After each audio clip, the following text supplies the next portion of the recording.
servidor Joseph Ben Abraham, quien le habla, ministrando desde los Estados Unidos de Norteamérica. Bienvenidos a su canal de YouTube, el cual utilizo, ¿verdad?, para ministrar a las personas que están regresando a las raíces hebreas y no tiene quien les ministre y tropiecen con este video buscando información en YouTube. Trato de hacerlo mejor y de explicarlo mejor de lo que el Eterno me ha permitido conocer. Bueno, amados hermanos, en este video, ¿verdad?, quiero grabar un mensaje, un video, ¿no?, una explicación. Y lo voy a hacer inspirado en el tema: hablemos del Padre y del Hijo. Hablemos del Padre y del Hijo. Y quiero comenzar con una pregunta no una pregunta, sino que Yeshua, en un momento dado en el Evangelio de Juan, me parece que esto sucedió en el templo, Yeshua le dijo a los fariseos: si ustedes que estudian las Escrituras, y si ustedes que estudian a Moisés, no creen en Moisés, menos me van a creer a mí, porque él escribió de mí. O sea, Moisés escribió de mí. Entonces muchas personas, muchos judíos de aquel tiempo se preguntaron: ¿en dónde Moisés ha escrito de este Yeshua? ¿Dónde? Y buscaban y decían, no, ellos se conocían la Torá y decían, ¿de qué habla este? Todavía rabinos modernos buscan en las escrituras y no pueden ver a Yeshua. No lo encuentran en la Torá ni en la Sagrada Escritura. Pero sin embargo hay muchos que sí, pero no se atreven a confesarlo abiertamente por temor a ser expulsados de la sinagoga. Pero hay muchos que sí han encontrado vestigios de Yeshua en la Torá, y han encontrado de que sí, en realidad Moisés nos habla de un padre y de un hijo.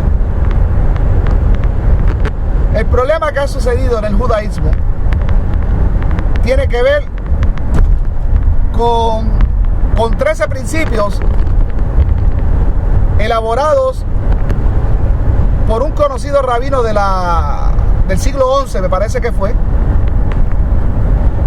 Tan conocido que su nombre, ¿verdad?, por el que se le conoce, es el Rambán. Su nombre era Maimónides. Este hombre creó 13 principios de fe para el judaísmo, y uno de ellos era de que el Padre no tenía ningún hijo, de que el Padre era un solo Dios y que no había hijo ninguno. ¿Por qué? Porque ellos pensaban que el que hubiera un padre y que hubiera un hijo, ya entonces no era una fe monoteísta, y eso no iba con ellos. Entonces pues se creó este principio que todo judío que nace después de Maimónides es adoctrinado basado en estos 13 principios. Es decir, cualquier judío de hoy en día niega esto del Padre y del Hijo, porque así lo adoctrinaron desde pequeño. Y al igual que el cristianismo, el judaísmo crea una lealtad en los jovencitos, en los niños, poniéndole doctrinas desde que son pequeños, doctrinas que después de adultos son difíciles de arrancar. Y es por eso que estamos viendo que a algunas personas se les está haciendo fácil regresar a las raíces hebreas, y otras tienen un velo que no los deja ver, y este velo son las doctrinas de hombres creadas a través de la historia. Ahora, hablemos del Padre y del Hijo. En donde Moisés, ¿verdad?, Moshe, nos habla del Padre y del Hijo. Bueno, él no lo habla abiertamente, pero sin embargo, el lector que se concentra en lo que está leyendo comienza a ver al Padre y al Hijo, es decir, comienza a ver una dualidad, comienza a ver una pluralidad en los textos inmediatamente comienza a leer desde Génesis, desde Bereshit.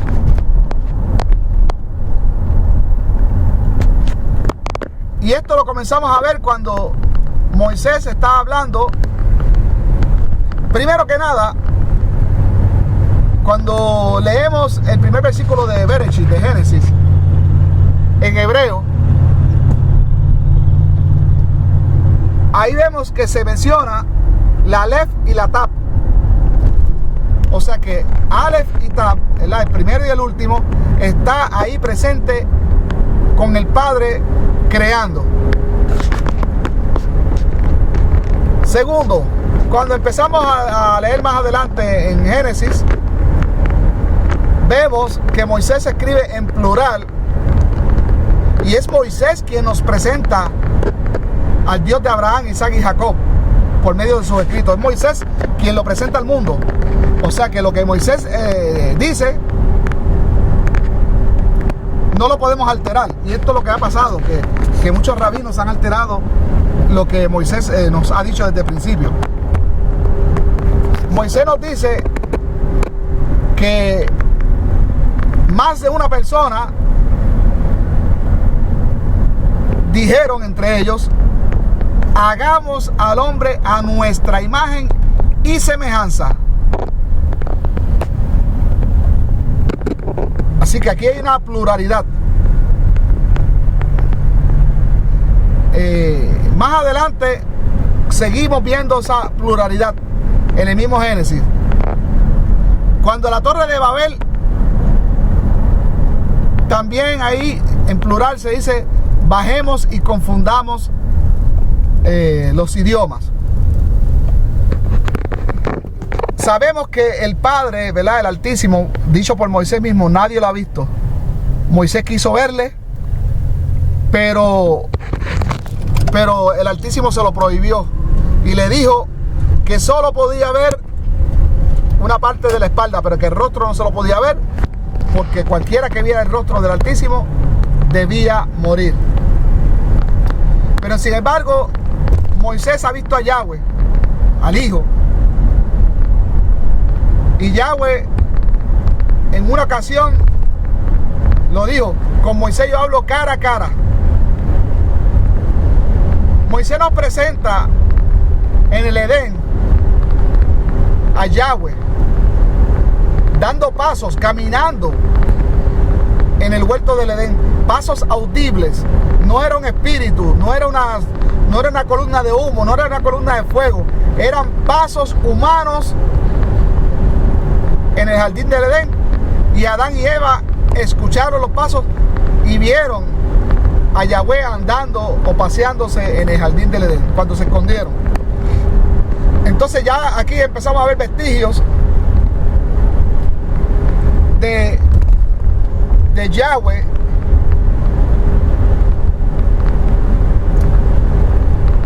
de Yahweh Hakatán, como se le llama, el Yahweh pequeño, el Yahweh hijo. Yahweh Hagadol es el Altísimo, Elión, Él. Muchas personas no saben que también al Altísimo se le conocía como Él. Por eso es que el nombre del Altísimo está en muchos de los nombres de los malajim, ¿verdad?, de los ángeles, como Rafael, Mijael, Gabriel, profetas como Daniel, Ezequiel, Israel. La palabra él, cuando se le reveló a Isaías que un niño iba a nacer, ¿verdad?, y que se le daría el título de Immanuel. Immanuel, no Emanuel como se ha traducido al español. Immanuel, que significa él, ¿verdad? Dios está con nosotros. O sea que por medio de este niño Dios estaría con nosotros. Immanuel. Entonces, amados hermanos, vemos esa pluralidad en toda la Sagrada Escritura. En el primer siglo, los nazarenos lo entendieron muy claro, pero dentro de los textos que han llegado a nuestros días, ¿verdad? El canon que eligió la Iglesia Católica, porque hay que decirlo, el canon de Brit Hadashah fue la Iglesia Católica quien escogió los libros. Pues solo 4 ha llegado a nuestras manos. Yo he estudiado algunos de los apócrifos. Sin embargo, de todos los apócrifos y los canónicos, ¿verdad? Como el de Mateo, Marcos y Lucas y Juan, por supuesto, pues es este último, el de Juan, el que me hace sentido, el que me hace comprender que él fue el único de los escritores que entendió lo que estaba sucediendo, que comprendió a Yeshua, que entendió quién era Yeshua. Y por eso él comienza los primeros versículos de su evangelio diciendo de que Yeshua era la luz y él era la palabra, y que la palabra estaba con Dios y que la palabra era Dios. ¿Por qué? Porque el Dios, ¿verdad? El Elohim de Israel, de toda la Tanaj, no es el Padre, es el Hijo. El Padre es todavía, el Padre es eterno, el Padre es creador de nuestro Dios, vamos a decirlo así. O sea que la posición, el título de Dios, a pesar de que para nosotros los humanos es el título máximo, para ellos no es el título máximo, viene siendo como una posición de vicepresidente, mientras el Altísimo es el presidente. Entonces esto es lo que muchas personas no han entendido. El mismo Moisés lo dice. Pero muchas personas no lo captan. Y está clarito. Lo dice en la Torá en Deuteronomio 32, versículos del 8 al 9. Y Moisés hace una distinción clara entre el Padre y el Hijo para que no haya confusión. Para que no haya confusión, estoy viendo, perdonen que interrumpa, estoy viendo un pequeño tráfico aquí. Es inusual que en este lugar haya tráfico. Así que, no sé, vamos, miren más o menos lo que está pasando. Así que no sé qué sucede. Bueno, seguimos. En Deuteronomio 32, de versículos 8 al 9, Moisés nos dice de que el Altísimo, ¿verdad? Hablando, refiriéndose al Padre, y aquí que empezamos a ver de que lo que Yeshua le advirtió a los fariseos, de que Moisés escribió de él. Aquí vemos como Moisés hace la distinción, dice, el Altísimo, después de separar todas las naciones, le dio a Yahweh, a Israel como heredad, a Jacob como heredad. Jacob viene siendo Israel. O sea que el Altísimo le dio como herencia a su hijo Yahweh la nación de Israel. Le dice, esta es tu nación, esta es tu herencia. Tú eres el rey de Israel. Tú eres el rey de Israel. Había muchas naciones, porque el Creador creó muchas naciones. 70 naciones se habla. Pero esta es mi nación preferida y tú eres mi hijo, tú eres el rey de Israel. Juan comprendió esto muy bien. Sin embargo, muchos de los apóstoles o de los escritores de la Biblia no comprendieron esto. Por ejemplo, si usted comienza a leer Mateo tiene mucha riqueza en los dichos de Yeshua. Pero en este evangelio de Mateo hay doble intención. Las dos quizás eran buenas desde la perspectiva del autor. Una de ellas era, ¿verdad? Contar los dichos de Yeshua, ¿verdad? Las enseñanzas de Yeshua a quien era dirigido, ¿verdad? Este escrito. ¿A quién o a quiénes era dirigido este escrito? Y la otra razón que vemos aquí en el otro propósito de este libro es probar o tratar de encajar a Yeshua como el Mesías que esperaba Israel, hijo de David. Juan no lo ve así. Juan no comprendió a Yeshua como hijo, como el descendiente de David que se iba a esperar. ¿Por qué? Porque Yeshua era el hijo de Dios. Y aquí lo que pasa es que el judaísmo en la historia lo que hizo fue que consolidó dos profecías distintas, las hizo en una y por eso es que se confundieron. Pero en realidad, por ejemplo, el profeta Isaías hablaba del Hijo de Dios, de un niño a quien se llamaría Dios. Eso no es lo que se decía para el rey David, para el descendiente de David. Las profecías de David era que iba a ser un retoño de David, de que iba a reinar por siempre y iba a traer la paz para Israel. Pero no que le iban a llamar Dios. Entonces, son profecías distintas. Juan lo entendió bien. Y supo elaborar su evangelio y enseñarnos quién era Yeshua para Juan. Y él lo comienza a decir desde el principio de su evangelio. De hecho, el comienzo del evangelio de Juan, los primeros versículos, ¿verdad?, donde Juan traza una genealogía de Yeshua directamente desde el Padre, concuerda muy bien con el Proverbio 8, donde el rey Salomón habla de la sabiduría bajo inspiración, ¿verdad?, del Ruach HaKodesh. Pero la sabiduría obviamente no es una palabra que tiene vida y que tiene pensamiento propio. La sabiduría que habla ahí el rey Salomón en el Proverbio 8 es una persona, es alguien. Y ese alguien sabemos que es el Hijo. ¿Por qué? Porque ahí mismo en el Proverbio 8 se dice, ¿verdad?, de que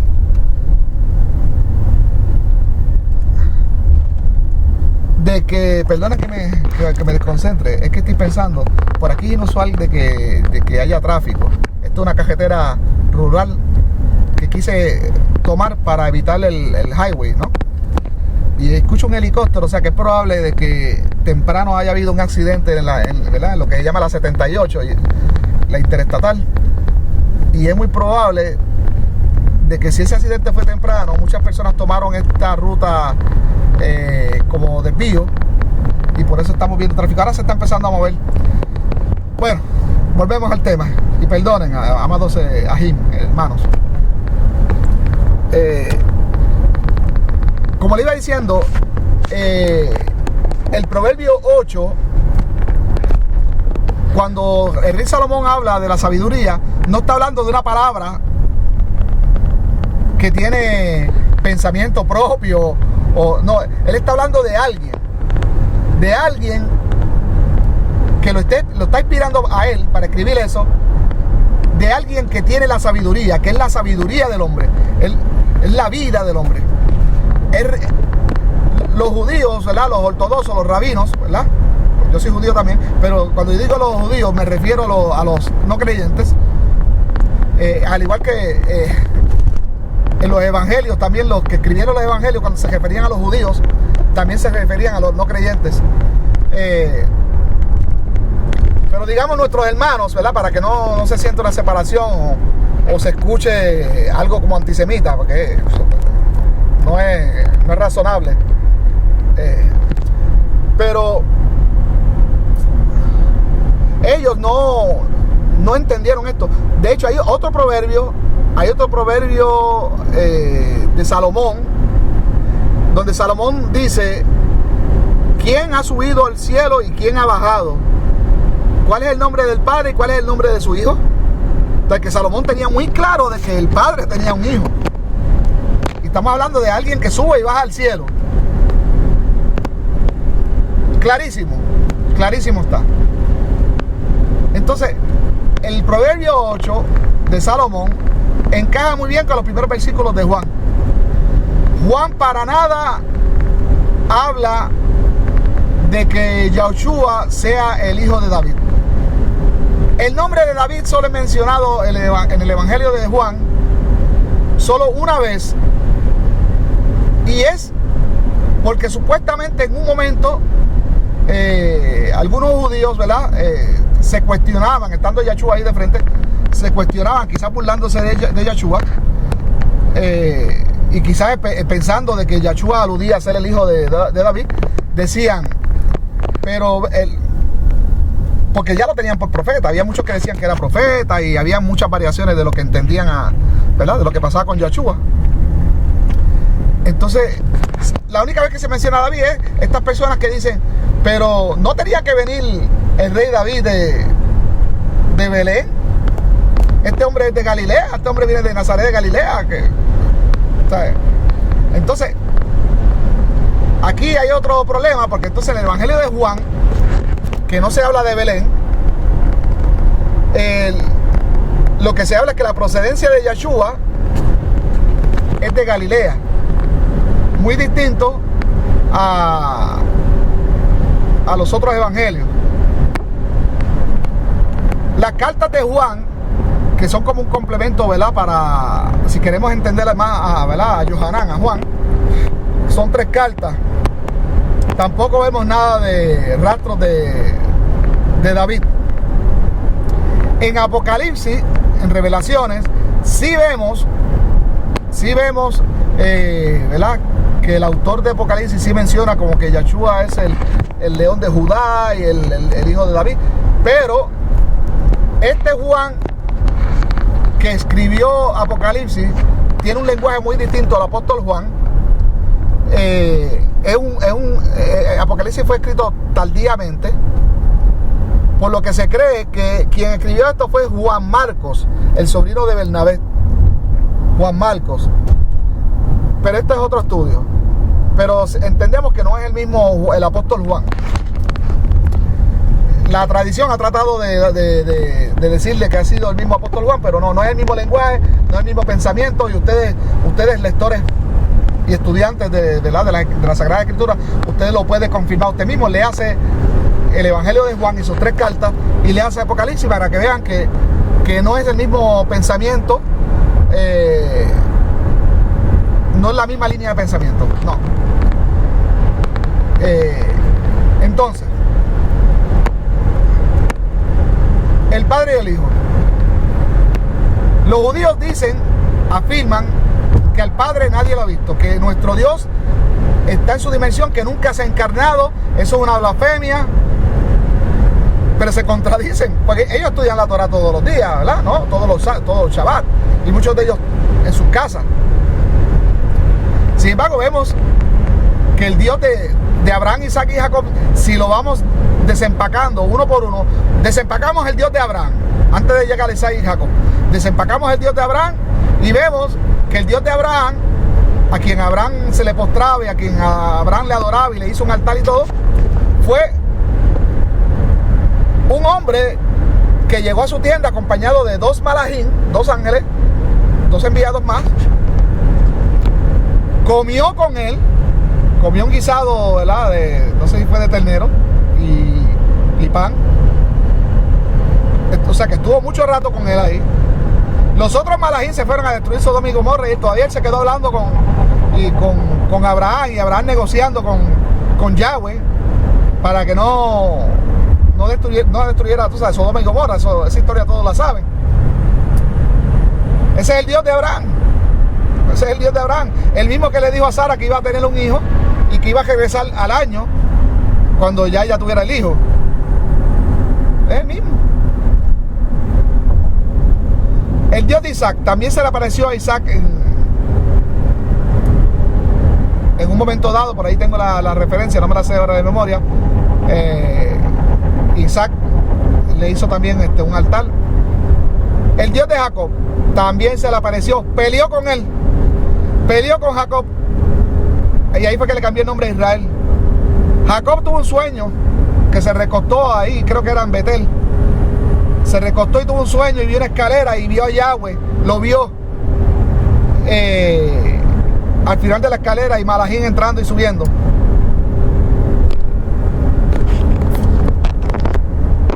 Cuando Yahweh le da, cuando Jacob le da la bendición a su hijo, me parece que fue a José, antes de morir,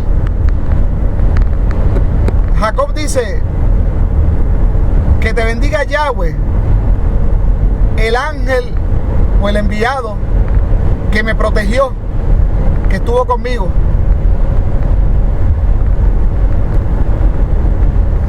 Vamos ahora, ya desempacamos el Dios de Abraham, Isaac y Jacob.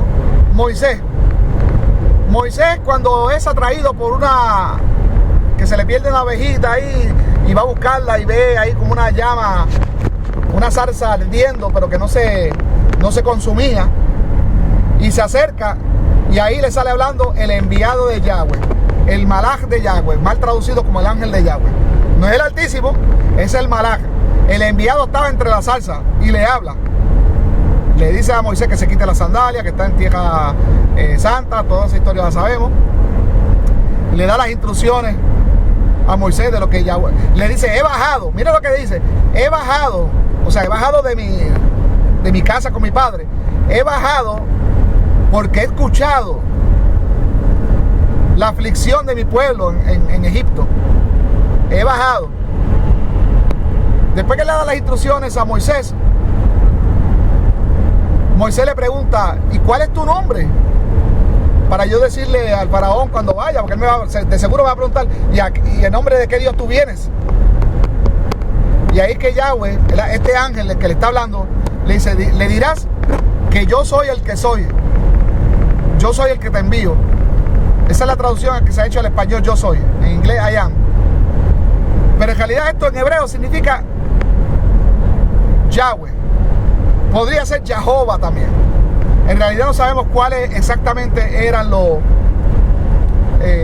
la pronunciación vocal del tetragramatón, perdón, que siempre tengo problemas con deletrear eso, con el tetragramatón.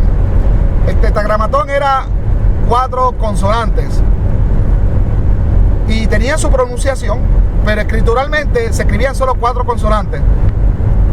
Así que bien puede ser Yahweh, Jehová, Yahuwah, no sabemos. La más aceptable es Yahweh, porque los samaritanos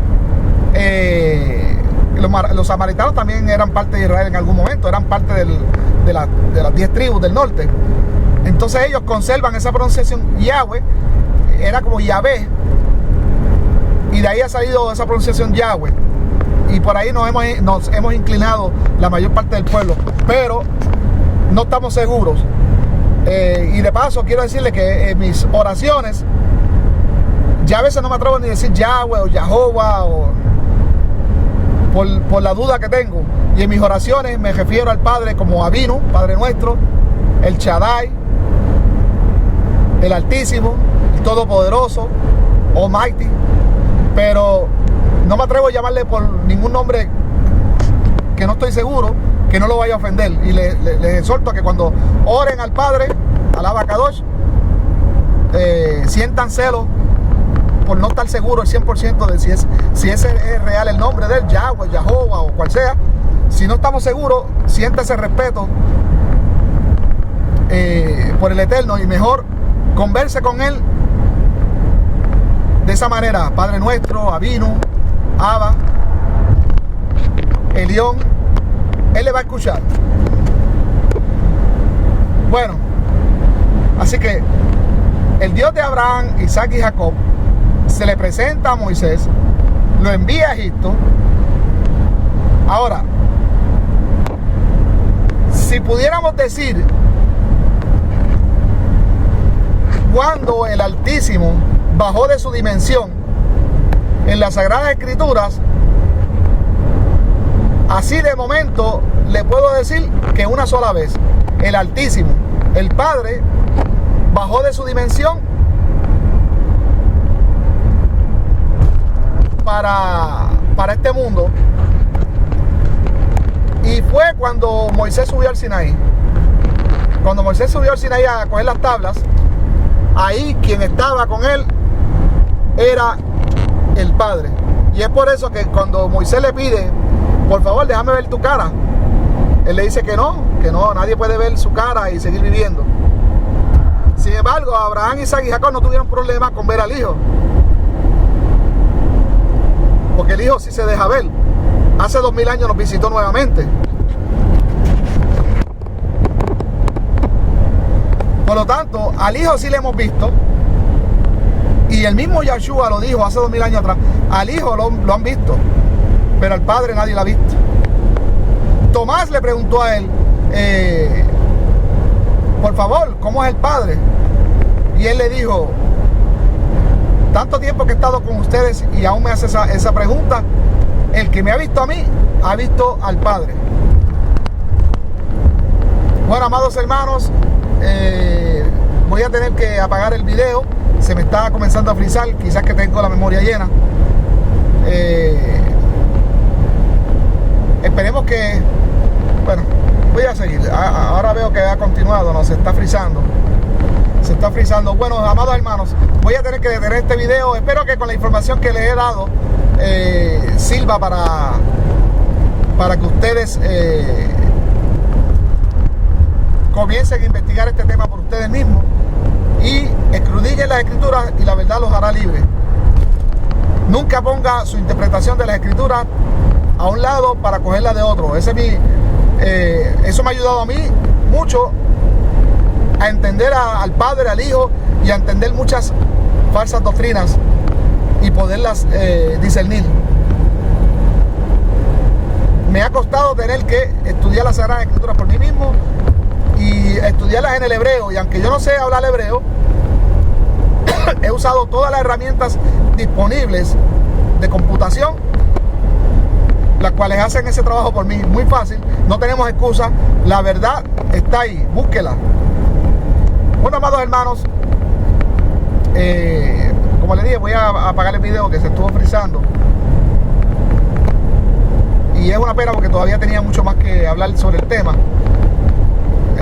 La vez que se le apareció Yahweh a Gedeón, a los padres de Sansón, a Josué. Y en las Sagradas Escrituras, en un montón de ocasiones, Yahweh se le aparecía a los profetas. Así que, amados hermanos, aquí los dejo, ¿verdad? Los dejo hasta aquí. Los dejo inquietos con este tema. Espero que ustedes mismos se pongan a estudiar las escrituras para que conozcan al Padre y al Hijo como lo conoció el apóstol Juan, como se me ha sido revelado a mí por parte de los escritos del apóstol Juan, por parte de los escritos de Salomón, por parte del rey David en el Salmo 110, cuando dice: el Señor dijo a mi Señor, hablando de dos personas distintas. No tema cuando usted recita el Shema pensar que usted está cometiendo una blasfemia, porque no hay ninguna contradicción al decir Shema Israel, Yahweh Eloheinu, Yahweh Echad. No teman decir eso, porque Yahweh es el Dios de Israel, el Dios que el Altísimo puso como Dios de Israel. Es el único Dios de Israel. No hay, como Él no comparte su gloria con nadie. Y así que cuando decimos que Yahweh es el único y es Echad, no estamos mintiendo, no nos contradecimos al pensar en el Padre y el Hijo, aunque los dos tengan el mismo nombre. Pero cuando estamos hablando de Yahweh, el Rey de Israel, el Elohim de Israel, lo estamos diciendo bien y no hay problema. Y el Padre no se pone celoso por eso, porque el Padre, como dijo Yahshua, el que ama al Hijo, ama al Padre. Y el que desprecia al Hijo, también desprecia al Padre. Así que, amados hermanos, yo les invito a que relean nuevamente el Evangelio de Juan desde principio a fin. Lean sus cartas para que entonces conozcan al Padre y al Hijo, como me ha sido revelado a mí y como te está siendo revelado a ti en este video. Shalom Alejem, hasta la próxima y mucha brajot para ustedes.